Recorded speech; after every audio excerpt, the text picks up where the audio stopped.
Chapter 1. The Glance at the Manhole. Maria was returning home after a long day at work. The spring sky still held a warm glow, and the scent of linden blossoms drifted along the streets of her small neighborhood. In her hands, she clutched the shopping bag, overflowing with fresh fruit and vegetables while her thoughts raced to the documents left on her office desk and the dinner she still needed to prepare. It was at that moment, on the corner of Via Roma, that her gaze was arrested by an image that brought her to a sudden halt. A medium-sized dog, probably a German shepherd, sat atop a manhole cover, its front paws resting on the iron frame, its eyes fixed on a dark spot beneath the grate. Its coat, glossy yet streaked with dirt, betrayed hours spent outdoors. Maria saw its ribs just barely visible beneath the fur, and noticed the lost, almost resigned look in its brown eyes. That silent invitation drew her closer. "Hello, beautiful dog," she murmured, extending a hand but keeping her distance so as not to scare it. The dog sniffed the air cautiously, its ears alert, but it did not flee. In that brief moment, Maria realized this was no ordinary stray. It had been abandoned, perhaps the night before, or maybe days earlier, and was waiting there for something. What could have fallen into that manhole? Though she longed to tear her eyes away and continue home, a sense of responsibility prevailed. With a reassuring nod, she retrieved the small bag of kibble she had bought and gently set it beside the dog. The dog looked at the food, then back at her, as if asking permission. Could it eat?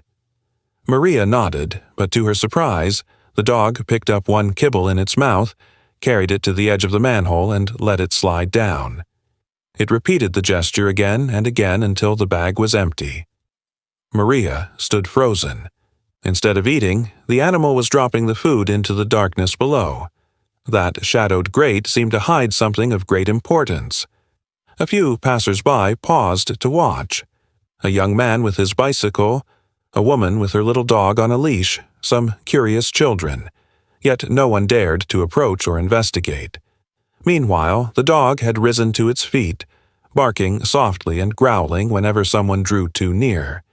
Its entire body was tense, muscles rigid, tail low, a clear signal that guarding whatever lay beneath was its sole purpose. Driven by an inner force, Maria knelt on the sidewalk and peered into the grate, the metal bars still wet from the afternoon rain. She tried to make out the bottom, but the darkness was impenetrable. Leaning in further, her left knuckles pressed against the edge, the dog suddenly took a step toward her, snarling with fierce intensity. Maria jumped back a few inches, raising her hands in surrender. Okay, she whispered. The dog calmed but did not move. Maria's heart pounded. What was it protecting so fiercely? The urge to get help was strong, but by then the shops were closed and few people were around. She went home with a lump in her throat, promising herself she would investigate the next day. As she climbed the stairs, a chorus of memories washed over her. Her childhood spent with her mother, the evenings she prayed for a puppy, the disappointments of a little girl when life showed her how hard it is to care for someone. And now, as an adult, another dog was asking her for help. Perhaps it was finally time to fulfill that long-held childhood wish. Chapter 2. Memories and First Aid. The next morning, Maria woke with a single thought: the dog on the manhole cover. After breakfast, she slipped into jeans and a waterproof jacket, grabbed her bag, and returned to Via Roma. The sun was just rising, and the city moved slowly and quietly. When she reached the manhole, the dog was already there waiting, sitting with its head bowed. It yawned and greeted her with a soft bark, as if it had spent the whole night awake, guarding a secret it did not even understand. Maria had brought along a small fleece blanket, a few bottles of water, and a metal bowl. She laid the blanket beside the dog and gently spread it out. It was time to offer him a real shelter. Then she filled the bowl with fresh water and brought it to his muzzle. The dog drank calmly, then allowed her to stroke him without hesitation. "I'll call you Ace," Maria said. The name felt right for a faithful companion, willing to do anything to protect a mystery. That afternoon, after making arrangements with her trusted veterinarian, Dr. Esposito, Maria returned with Ace on a leash. The doctor, a specialist in traumatized animals, examined Ace meticulously, recording his low weight, old scratch marks, and poorly healed wounds. "He's probably been on his own for many days, without shelter or care," she explained. "That tumor on his flank looks weeks old. We need to give him time and love. He's a big-hearted dog, but he needs to feel safe." On the drive home with Ace, Maria's mind drifted back to her own childhood beside her mother. It had been a peaceful time until a silent illness struck her mother. Young Maria hadn't understood the gravity of the disease, but she quickly learned what it meant to stay up all night, heart in her throat, watching over someone you love. Now she thought of her mother's tired eyes and thin hands brushing her cheek, and she felt moved. "I will do everything so that Ace never has to suffer again," she whispered, stroking his neck as she helped him into the car. That evening, Ace curled up by the fireplace and fell asleep. Maria watched him for a moment, then went upstairs and discovered on her bedside table a black and white photograph of her mother, her gentle smile, her hand caressing a puppy. It was an image she hadn't seen in years, and now it took on a new meaning. Caring for a defenseless creature can become an act of mutual love and healing. The following morning, armed with a first aid kit, Maria set about cleaning Ace's small wounds, using sterile gauze and a mild disinfectant prescribed by Dr. Esposito. Ace watched her with gratitude, and each time she hesitated, he would wag his tail gently, as if to say that these medicines were not a punishment, but a tool to help him live better. In the weeks that followed, Maria organized morning and evening walks, guiding Ace on his leash along the tree-lined paths of the park near her home. She began to notice how his gaze, now brighter, curiously took in the surroundings. Empty benches, joggers offering him a cautious greeting, children petting him with wonder. Ace, who had once trembled at the slightest noise, began to handle encounters with strangers and other dogs, always under Maria's watchful eye. One morning, as they passed the park's pond, a cat leapt from some bushes. Tail puffed, a hiss. Ace gave chase and Maria ran after him, shouting for him to stop. In the frantic chase, Ace splashed through a muddy puddle, then paused, looked at Maria, and barked as if to say, "I protected you again." In that moment, she understood that their bond was already stronger than she had ever imagined. Chapter 3. The Manhole. Mystery. The sunset painted the street in shades of orange when Maria decided, once again, to return to the manhole that had become fixed in her mind. Beside her was Pleo, the second dog she had patiently won over, a mixed breed with a curious gaze and boundless energy. Unlike Ace, Pleo was unafraid to explore. Yet that evening he immediately noticed Ace's intense focus on a narrow gap between the metal grates. "What are you seeing, old friend?" Maria asked, bending down to peer inside. Pleo padded forward, then crouched, resting his muzzle on the edge. A faint rustling, almost imperceptible, rose from the darkness below. A soft, sporadic, desperate squeak. Maria shivered. Ace had been right. Something was trapped down there. Determined to act swiftly, Maria ran home to fetch a flashlight, thick gloves, and a small wicker basket to cradle whatever they rescued. Pleo watched her every move attentively, ready to help. While she cleaned the flashlight lens under the street lamp, Ace lay in a protective crouch by the manhole, low growls warning anyone who approached too closely that this secret was his to guard. "Come on, Pleo, let's get ready," Maria whispered. Then, with the utmost care, she slipped the flashlight between the grates. A beam of light cut through the darkness and revealed the first small form. A gray kitten, visibly terrified with wide eyes and flattened ears. There was no time to lose. They needed the firefighters. Within minutes, the fire engine's siren filled the street. 2 uniformed firefighters arrived at a run, equipped with long-handled prying tools and heavy-duty gloves. Maria explained the situation, pointing to the now louder squeaks. With a firm motion, one firefighter lifted the manhole cover. It was heavy, encrusted with mud and bits of leaves. From below, the mewing grew stronger. With patience and gentle care, the firefighters lowered a small metal ladder and began searching the chamber. The first kitten was retrieved within moments, then a second, a third. Until, to everyone's astonishment, 6 kittens were pulled out, all huddled together, dirty and chilled. Maria welcomed each one in turn, wrapping them in the fleece blanket she had brought. "Sweeties," she murmured, drying one tiny paw. "You're safe now." Around the scene, passers-by had already begun snapping photos with their smartphones, while an elderly woman offered to fetch some warm milk. Pleo, clearly proud, wagged his tail joyfully, aware that he had protected these little lives. Ace, in the background, gave low barks whenever anyone neared the pile of kittens, as if reaffirming his role as guardian. Relieved by the successful rescue, the firefighters advised Maria to take the kittens immediately to the veterinary clinic.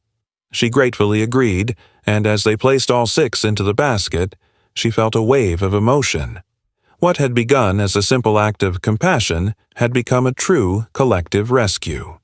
Chapter 4. Warmth and Solidarity. The next day, the social media post showing Ace and Pleo in front of the manhole, surrounded by the 6 clean and cuddled kittens, had circulated through the neighborhood within hours. Messages of support, admiration, and even adoption offers for the kittens began to appear under Maria's name. Sitting in front of her computer with a still warm cup of coffee, she smiled as she replied to the first inquiries. "Thank you all, but for now I want to care for these little ones until I find them loving, reliable homes." Meanwhile, at the clinic, Dr. Esposito examined each kitten one by one. Each little cat received its share of human warmth, gentle massages, medication to eliminate any parasites, and a bit of diluted milk formula. Their progress was swift. By evening, the kittens mewed more vigorously and began to move around, trembling but determined. Maria decided to organize a meet and greet for anyone interested in adopting one of the kittens. She posted flyers in pet stores, pinned notices on the park bulletin boards, and wrote a message in the condominium group chat. The wave of solidarity grew. Neighbors, longtime friends, and co-workers all volunteered as foster families. Surprisingly, even some shopkeepers from Via Roma, the same ones who had first passed by the manhole without stopping, sent messages of apology and offered to contribute to the veterinary expenses.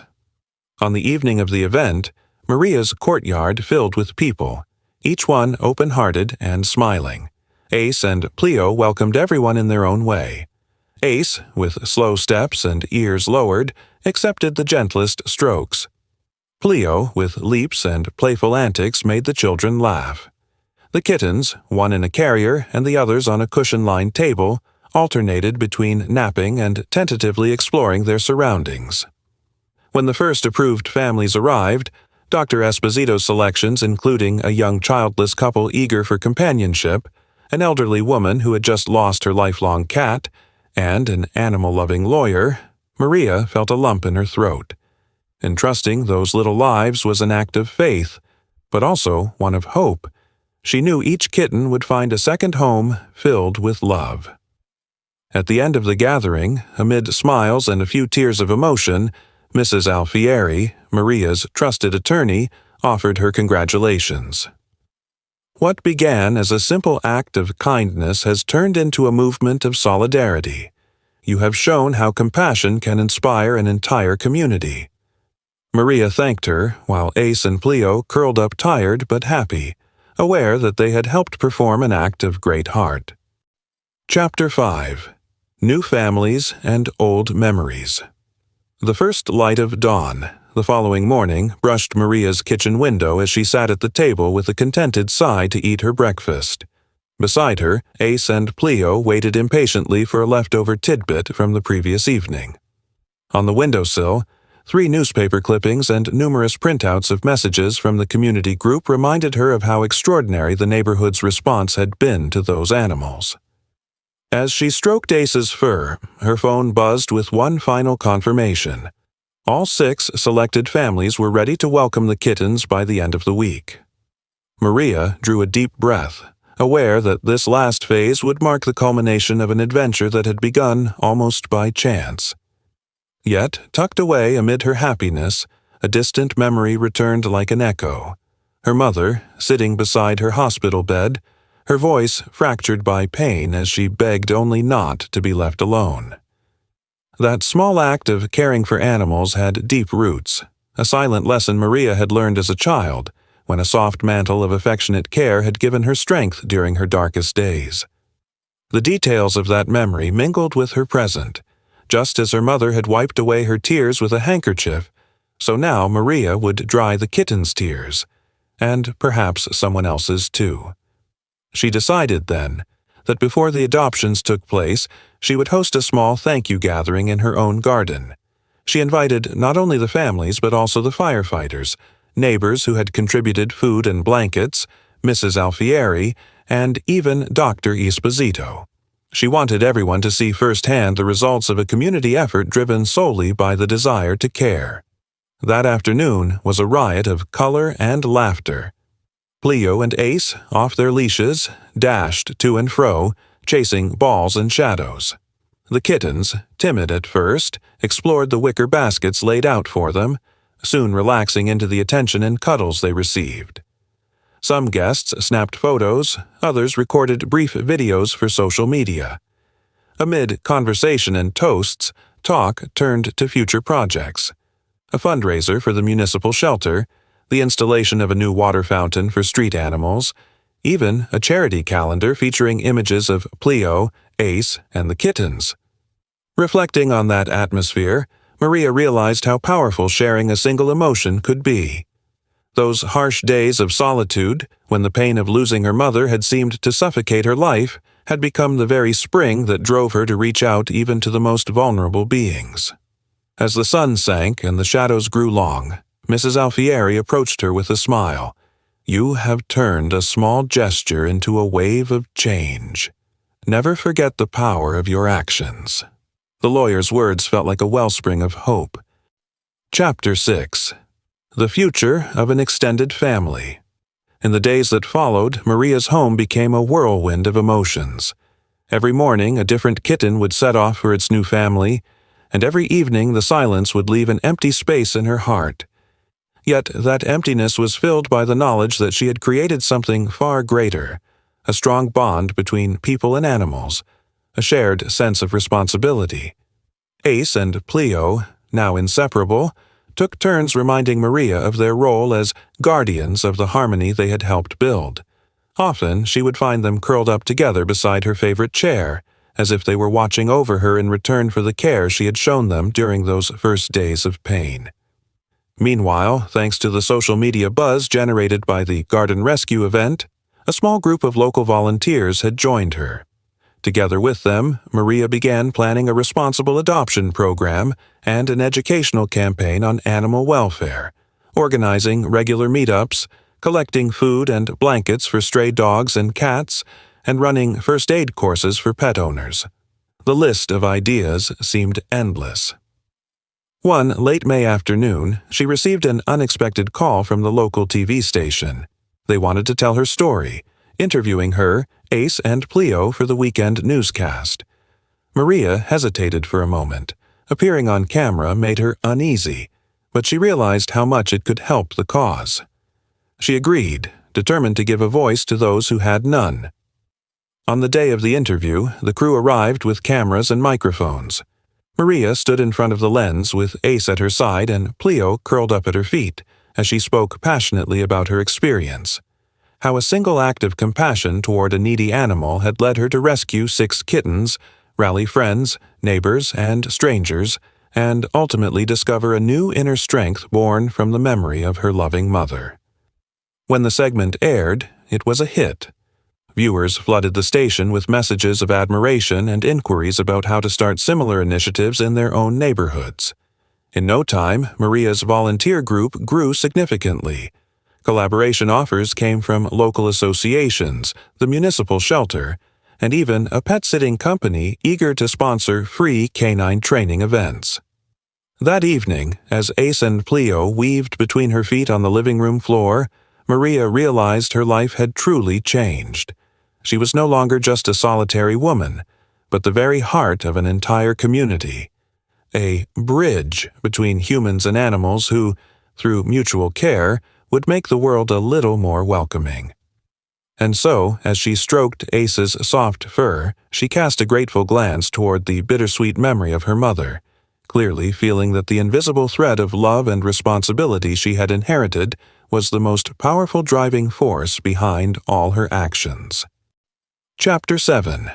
The New Community Center. In the months that followed, activity swirled like a whirlwind. Thanks to the contributions of volunteers, shopkeepers, and ordinary citizens, Maria managed to secure a space in the heart of the neighborhood, a small workshop on Via Leonardo da Vinci that had once served as a carpentry shop.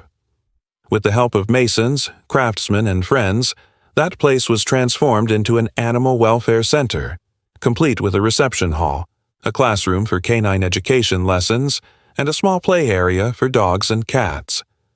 The walls were painted in warm tones, adorned with paw print murals, animal silhouettes, and inspiring slogans such as "To love is to care" and "Stronger together." At the grand opening weekend, Ace and Pleo stole the show. They greeted guests with little agility demonstrations and playful tricks, while the kittens, now grown and awaiting new homes, explored their cozy, dimly lit corner with curiosity. Among the first guests was Mrs. Alfieri, who solemnly cut the ribbon and thanked Maria for having brought together a community that turned compassion into concrete action. Neighbors arrived in droves, bringing blankets, pet food, and even old bowls as symbolic gifts to enrich the center's resources. The program of activities was ambitious. Every Saturday morning, free puppy socialization and basic obedience classes were held by Dr. Esposito, who taught owners how to build a trusting relationship through play and positive reinforcement. Sunday afternoons were reserved for veterinary first aid workshops, led by a local veterinarian, and responsible adoption sessions, complete with informational brochures and preliminary interviews. Maria recalled her initial fears. "I didn't know if people would show up. I worried about criticism or indifference, but we exceeded every expectation." Attendance at the center steadily climbed, eventually reaching over 50 visitors each weekend. Participants, upon meeting Ace and Pleo, were moved by their story and by how two dogs rescued from dire circumstances had become true ambassadors of change. Spontaneous donations, collected in a metal box by the door, enabled the purchase of a veterinary defibrillator and the organization of free checkups for various stray animals in the area. That small space became a true point of reference. Here, people learned not only how to educate their pets but also how to understand their emotional language, recognize signs of stress and well-being, and, together, build a future where no living creature would again endure the chill of a storm drain or the loneliness of an abandoned sewer grate. Chapter 8. The Community Finds Hope. As summer approached, the center launched an awareness campaign in the local elementary and middle schools. Maria and Dr. Esposito, accompanied by Ace and Pleo, visited classrooms to share the story that had shaken the neighborhood: the discovery of the kittens, the firefighters' courage, and the determination of an ordinary woman and two extraordinary dogs. The children listened with wide eyes.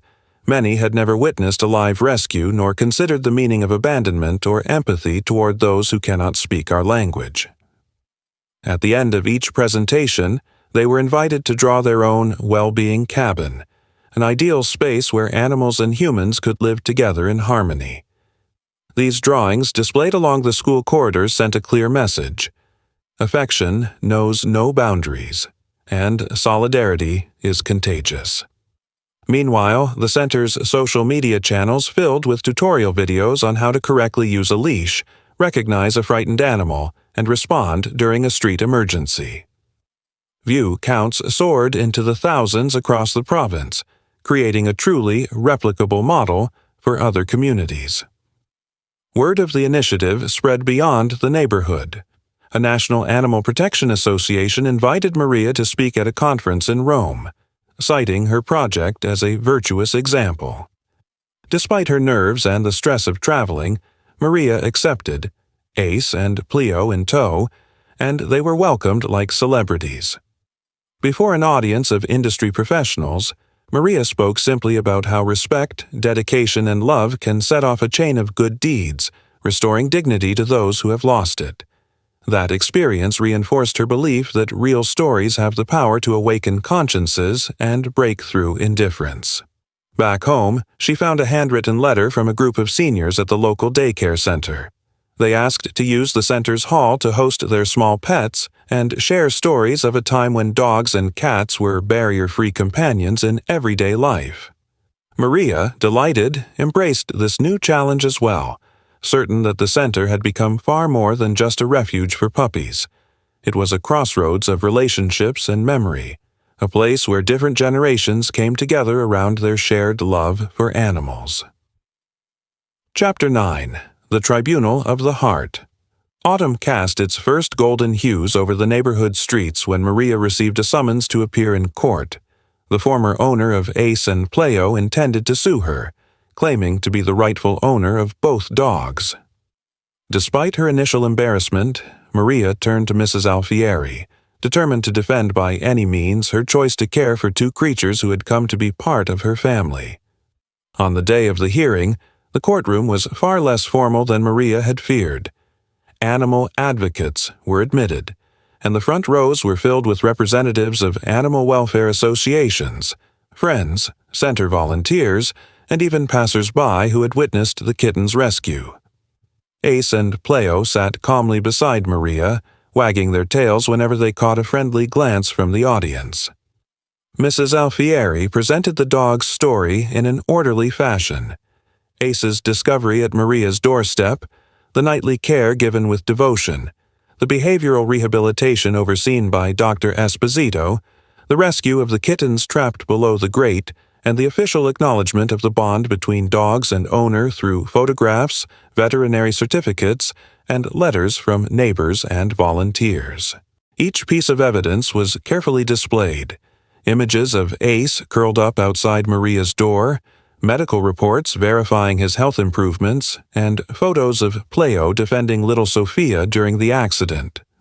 The former owner, a burly man with a stern gaze, tried to downplay his conduct, calling the volunteers' intervention theater and the bond with Maria adulteration. But testimonies in Maria's favor followed in quick succession. A firefighter recalled how Ace had indicated the grate hiding 6 kittens in danger on the day of their rescue.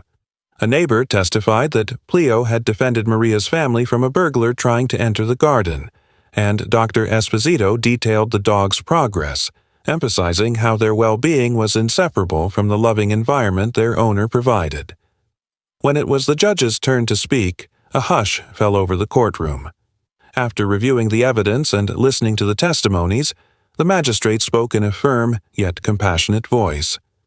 "I have witnessed in this case not merely a dispute over ownership, but the manifestation of a profound bond, built day by day through affection, care, and mutual respect. The law protects property, but it also protects animal welfare.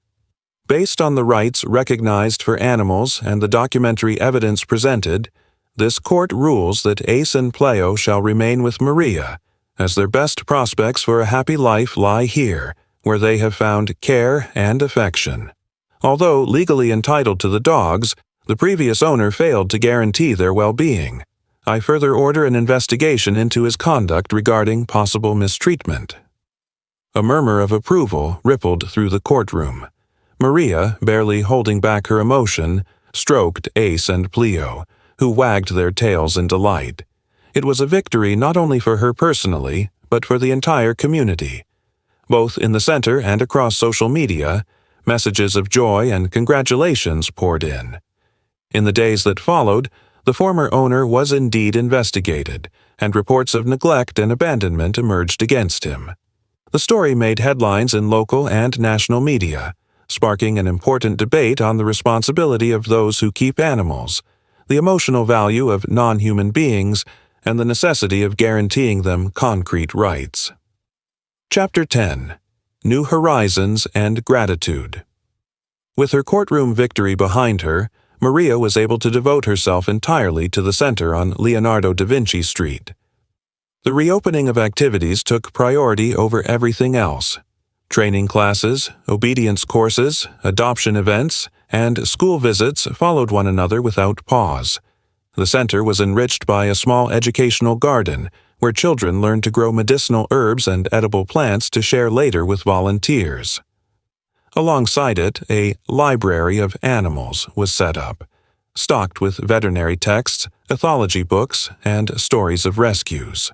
During the first Christmas after the hearing, Maria organized a community dinner to thank everyone who had contributed: Mrs. Alfieri, Dr. Esposito, the firefighters, the volunteers, and the passers-by who had spread the story on social media. On that occasion, a large tree decorated with ornaments made from recycled plastic paddles, much admired by the children, became the symbol of the opportunities that arise through collaboration. Ace and Pleo, now inseparable, took part in the celebrations by delivering symbolic gifts: a warm blanket for the shelter puppies, a sack of food for the elderly dogs in the kennel, handed over at the entrance. The kittens, now fully grown, played with the children, reminding everyone how a small act of love can have far-reaching effects. Today, the center is not only a physical place but also an online hub. Videos of rescue missions, tutorials on dog training, live streams with animal behavior experts, and even a monthly podcast in which Maria shares rescue stories and invites first-hand witnesses. The audience continues to grow, a sign that the desire for authentic stories and concrete examples of empathy never wanes. Thank you for listening to this story. If it moved you and you'd like to join us, we invite you to share the video on your social media to spread the culture of animal respect. Actively participate in the center's initiatives by bringing blankets, food, or simply your time. Leave a comment telling us about your own rescue experiences or relationships with animals. Every gesture counts. Every voice amplifies the message. Together, we can build a world where every creature finds care, protection, and love. If you enjoyed this story, please give it a thumbs up and subscribe to the channel so you won't miss more videos like this. Share your thoughts in the comments. We'd love to know what you think. See you soon. You.